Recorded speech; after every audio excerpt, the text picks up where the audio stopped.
Je vous présente donc au nouveau appareil. Ça s'appelle incubateur ou bien couveuse médicale. À vous de choisir le terme qui vous plaît.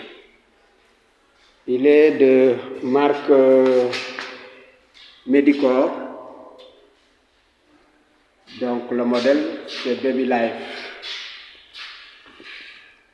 Monté sur roulette. Donc pour le déplacer, il suffit donc de déverrouiller ici et ici. Et là donc vous pouvez le faire bouger. Fais-moi bouger l'appareil s'il vous plaît.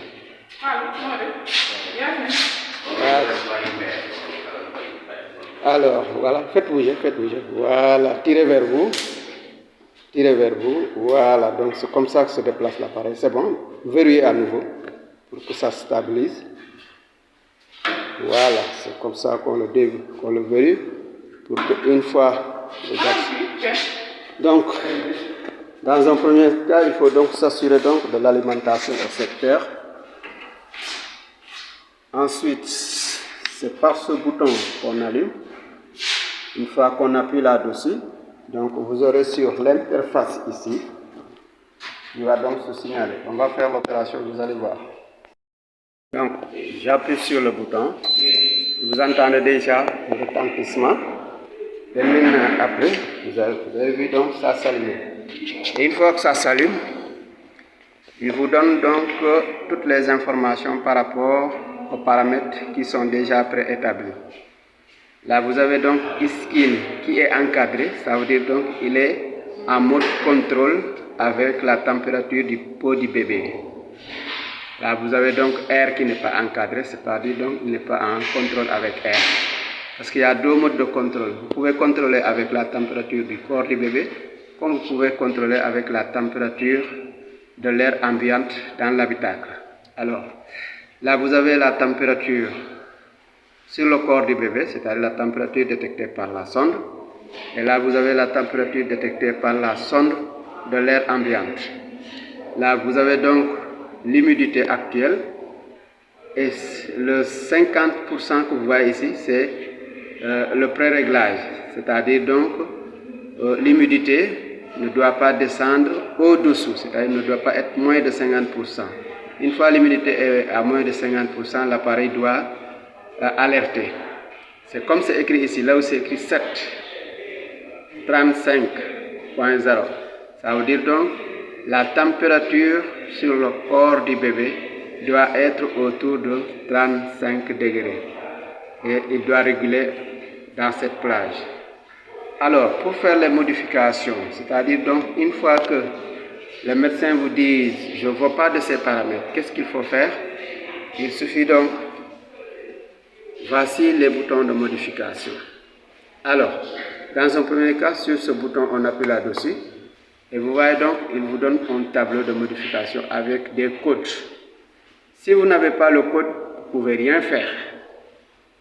Alors, mais une fois que vous avez le code, vous pouvez donc changer le mode de contrôle, de passer à autre chose et de régler aussi les températures de contrôle, l'humidité, ainsi de suite. Voilà. Donc, là vous voyez, il est en train de clignoter sur e-skin. Ça veut dire donc, je peux changer maintenant le mode de contrôle. Si j'appuie sur le bouton qui est là,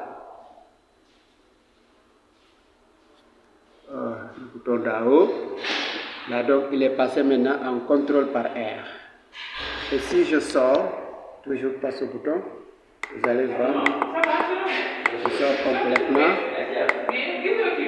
Vous voyez donc, au départ il avait encerclé e-skin pour dire donc vous faites le contrôle par le corps du bébé.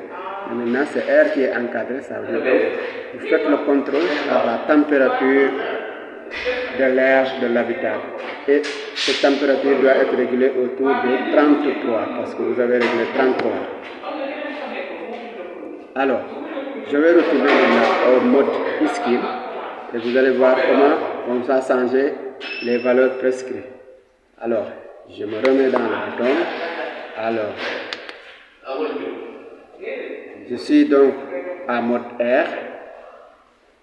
mais je veux être en mode skin. Voilà donc, et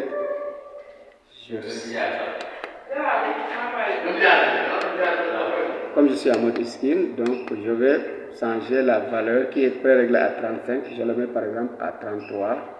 Par exemple, après je vais revenir parce que la valeur normale c'est 35 et 36. Donc voilà, c'est comme ça qu'on change les valeurs. Et si je sors complètement à nouveau,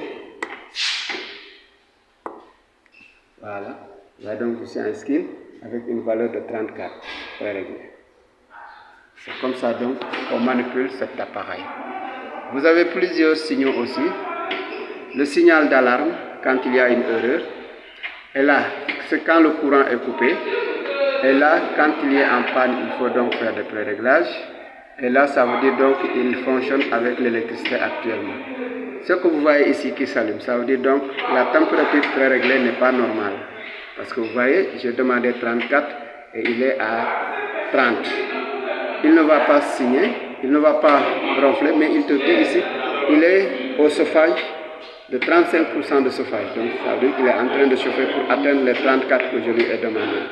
Et ici aussi vous avez un bouton supérieur à 37. Ça veut dire donc quand vous êtes en mode air, si la température est supérieure à 37, il va vous le signaler.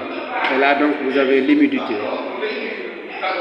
J'espère que vous avez compris le panneau, comment ça fonctionne. Et le tchac-tchac que vous entendez derrière, c'est la pompe qui doit aspirer l'air pour mettre de l'humidité à l'intérieur. Je vous la montre. Voilà, donc voici la pompe. La pompe donc qui doit aspirer de l'eau stérile. Par ce tuyau, il aspire l'eau stérile pour le mettre à l'intérieur pour humidifier l'habitacle. Et une fois que l'humidification est faite, cette eau qui a été vaporisée à l'intérieur doit ressortir et être stockée par ce bidon. Voilà, voici donc le tuyau de sortie. Ce qui veut donc, vous avez deux bidons, un bidon d'eau stérile qui est mis à l'intérieur pour humidifier et l'eau usée doit être stockée ici pour être jetée à l'égout après. Voilà, là vous avez donc la sonde sur le corps du bébé.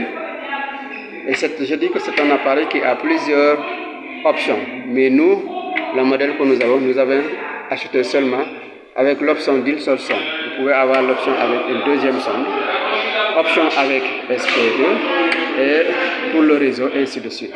Voilà.